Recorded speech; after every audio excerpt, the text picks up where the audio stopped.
It started with a single case. Mr. Carter, the well-liked history teacher at Palm Grove High, had always carried himself with confidence. He was the type of teacher students respected, even admired. But one morning, as he sat alone in his car before the first bell, staring down at the test results in his shaking hands, the color drained from his face. Something was wrong. Terribly wrong. Days later, whispers floated through the school's faculty lounge. Another teacher, Mr. Holloway, the charismatic basketball coach, had been seen rushing into the clinic just before closing time. The next morning, he barely made it through first period, his usual energy replaced with something else: discomfort, unease. By the end of the week, 5 teachers, all men, all well-known, began calling in sick. Some said it was exhaustion. Others claimed it was nothing serious. But behind closed doors, they all carried the same terrible secret. At first, the cases seemed like nothing more than an unfortunate coincidence. An embarrassing mistake they each had to deal with in private. But then the school nurse, working quietly in the background, started seeing a pattern. The symptoms weren't random. They were identical. And they weren't going away. It didn't take long for the local health department to get involved. The questions started small, routine, clinical. Have you traveled recently? Have you had any new partners? But as investigators traced the connections, they found something they weren't expecting. The link wasn't outside the school. It was inside. And the source? A student. A girl no one had paid attention to. A girl who had been watching them far more closely than they ever realized. Palm Grove High was about to become the center of a scandal that no one would forget. A scandal that would tear lives apart, expose hidden truths, and leave an entire town questioning how they had missed the warning signs. Because what happened next was no accident. It was planned. And it had only just begun. Palm Grove was the kind of town where people left their doors unlocked, where neighbors knew each other's names, and children rode their bikes home just as the streetlights flickered on.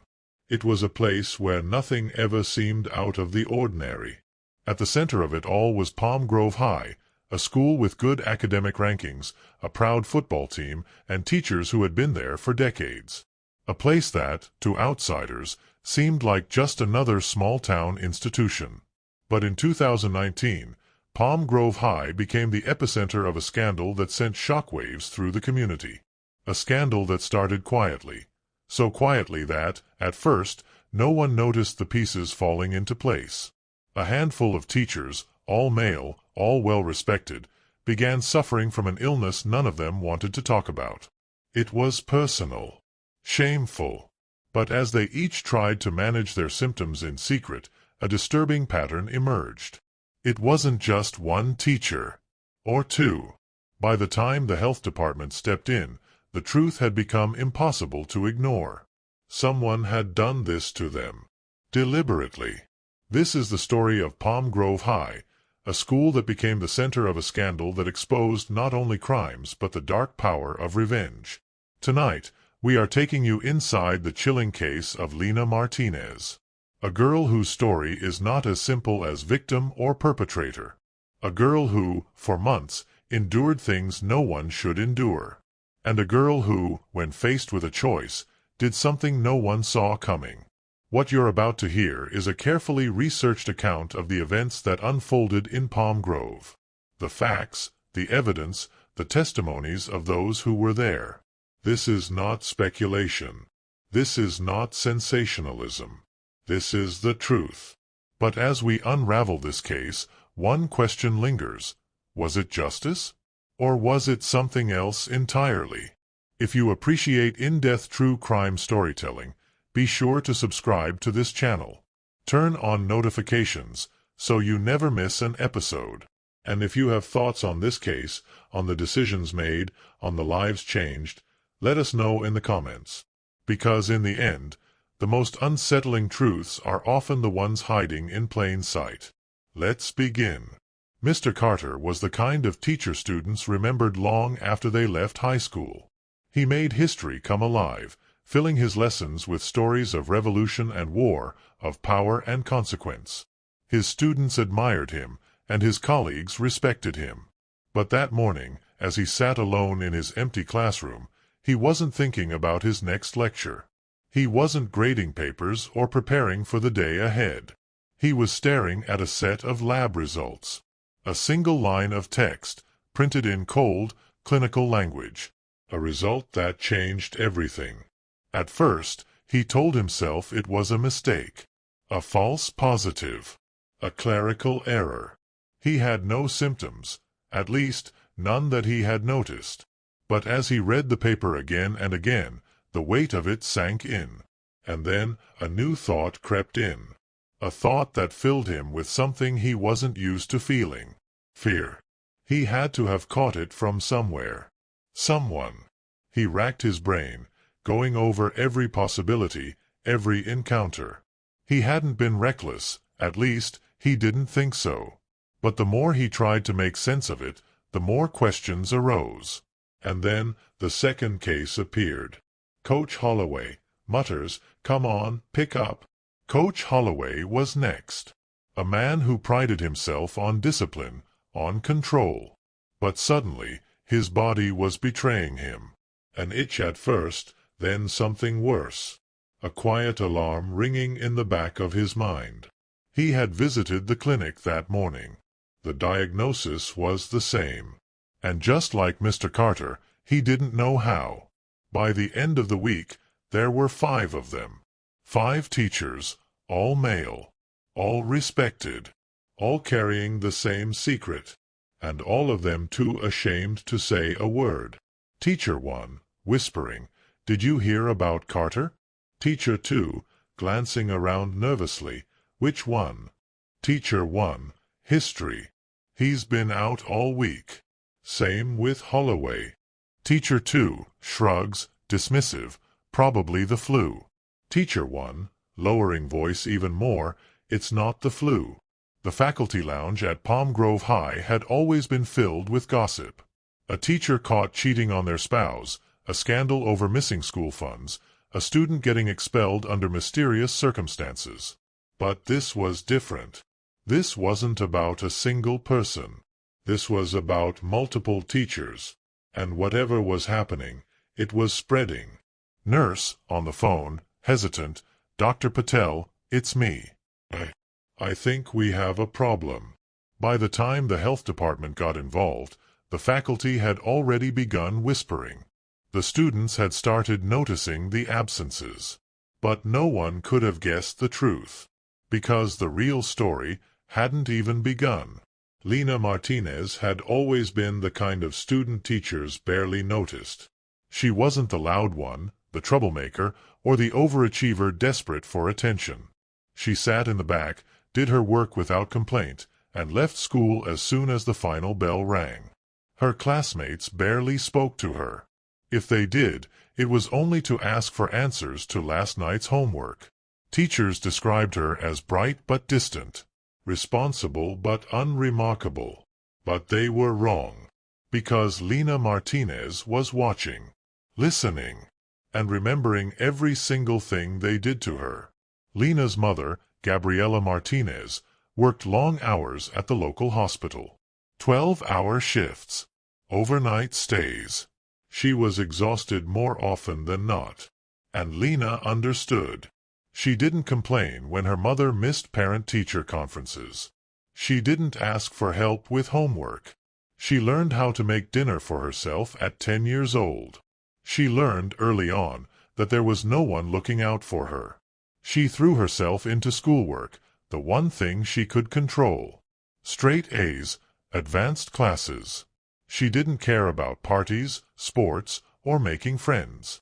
All she wanted was to get out of Palm Grove. But no one noticed that, either. Not until the wrong people started paying attention. It started with small things. Late-night tutoring sessions. Extra credit assignments that required meeting behind closed doors. A lingering hand on her shoulder. A glance that lasted too long. And then the promises. Higher grades. Letters of recommendation. help getting into college. Lena had never been the kind of girl boys her age noticed. She was quiet, invisible. But these men, they saw her. Or at least, they made her think they did. What they gave her was attention. What they took from her was so much more. She wasn't the only one. She knew that. But the difference between Lena and the others? Lena refused to be discarded. The moment she got the diagnosis, something inside her changed. She didn't cry. She didn't panic. She sat on her bed, staring at the words on the page, her hands perfectly still. For weeks, she carried the weight of it alone. The shame, the rage, the knowledge that she would never be the same. And then, one night, as she lay awake in the darkness, an idea took shape. Lena had been their secret. Now they would be hers. She already knew their weaknesses, their arrogance, their lack of fear. She knew they thought they were untouchable, and she knew exactly how to break them. She continued seeing them, continued letting them believe they were in control. But now, every touch, every meeting, every moment was part of her design. She wasn't a victim anymore. She was writing their ending. By the time the first symptoms appeared, Lena was already 3 steps ahead. And she was just getting started. Revenge is not an impulse. It is not the product of blind rage or reckless emotion. Revenge, true revenge, is patient. It waits in silence. It gathers information. It prepares itself. And when the time is right, it strikes. Lena Martinez knew this. She had spent months watching, learning, understanding every weakness of the men who had taken everything from her. Now, she was ready to take everything from them. She didn't act out of rage. That would have been too easy. Instead, she planned.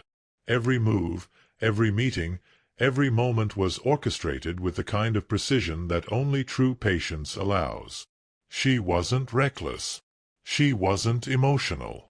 She was methodical. She had been given a disease she could never escape. Now, she would make sure they couldn't escape it either. Mr. Carter was the first. He had been the one who first took an interest in her, who first told her she was special. He had promised her the world. Then he had discarded her like she meant nothing. Lena knew his routine. She knew when he stayed late. She knew how to get his attention. And when he leaned in close, when he touched her hand, when he let his guard down completely, she gave him exactly what he had given her. 2 weeks later, he noticed the first symptoms. A burning sensation. A discomfort he couldn't ignore. By the time he saw a doctor, it was too late. One by one, Lena followed through with her plan. Mr. Davis, Mr. Holloway, Mr. Reese, Mr. Taylor. All of them had treated her like she was disposable. None of them realized that she had been keeping track of every single moment. At first, it was just an uncomfortable inconvenience. But then, something changed. Because it wasn't just one teacher.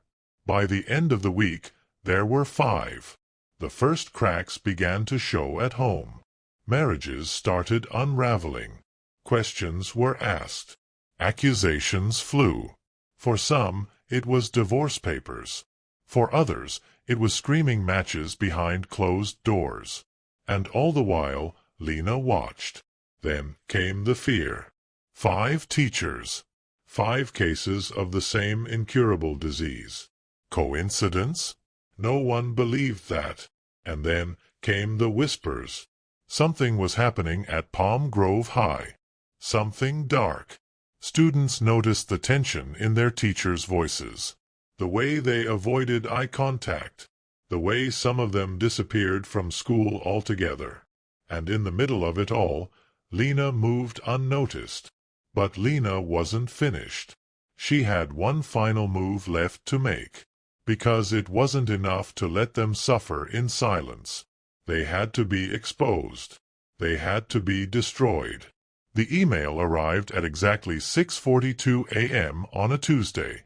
There was no name attached, no return address, just a single message, and a series of attachments. Photographs, screenshots of text messages, copies of call logs. It was undeniable.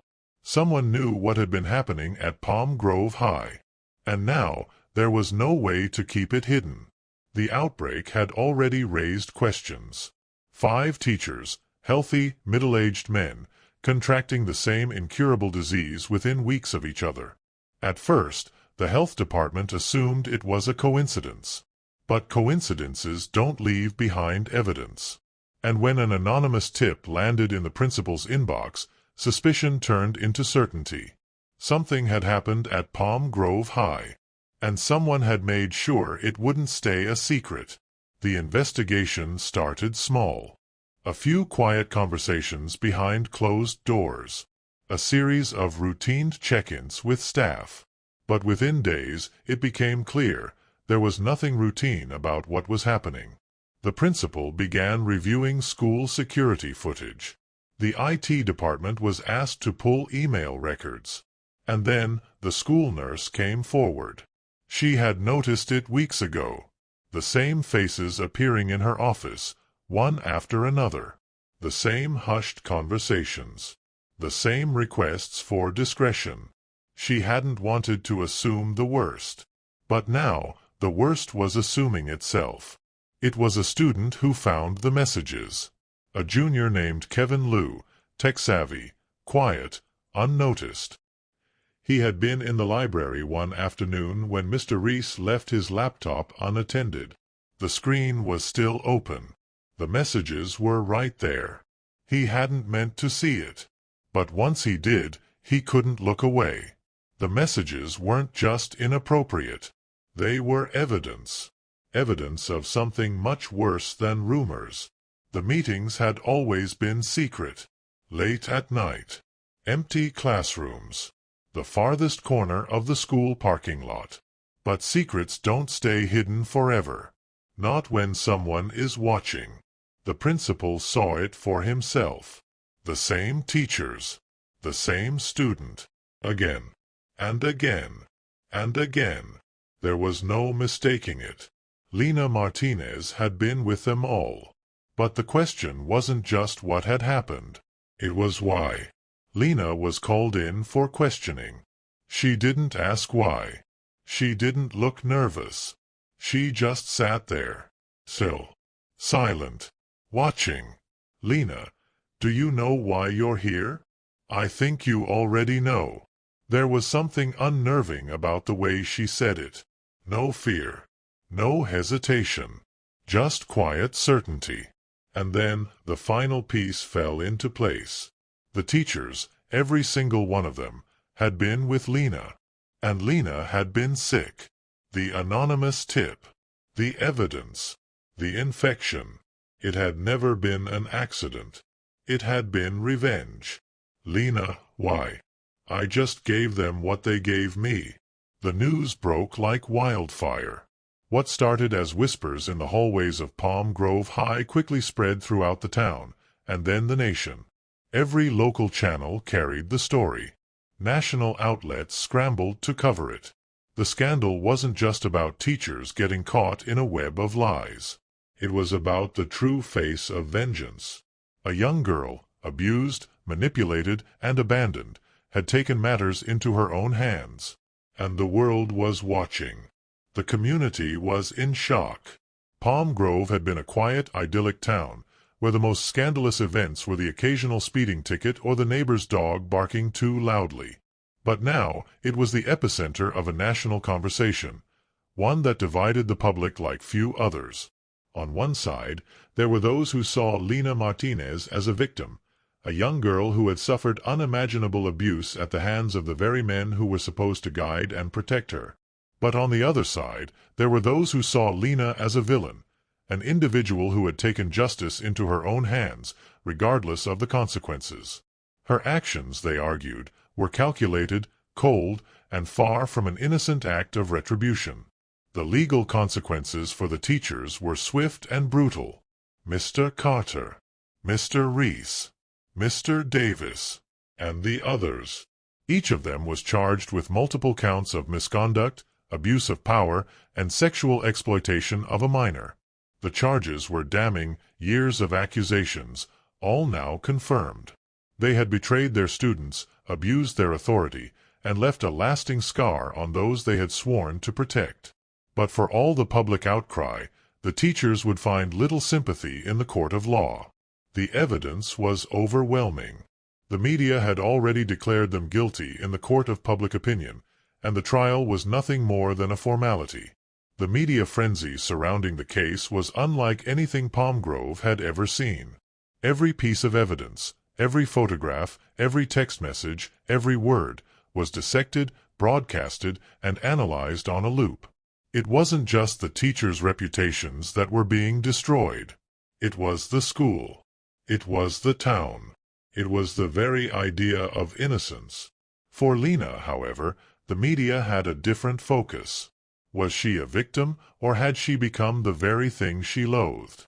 Could someone who had suffered so much ever truly be blamed for the choices they made? The questions multiplied with no clear answers. As Lena sat in the back of that police car, she was confronted with her own moral dilemma. What had she done? Had she sought justice, or had she simply sought revenge? Her actions had been deliberate. She had exposed each teacher to the same disease, knowing what it would cost them. She had watched as their lives unraveled, and she had ensured that their crimes would be revealed. But the question remained, did she deserve to be punished for her actions? Experts weighed in on the psychological and ethical implications of Lena's actions. Dr. Laura Henderson, a clinical psychologist, was the first to speak. Lena's behavior can be understood within the context of trauma. She was manipulated, used, and abandoned by those in power. For someone in her position, taking control, even in such an extreme way, can be seen as a form of regaining lost agency. Her actions may have been a way to reclaim power, not just for herself, but for all the victims she represents.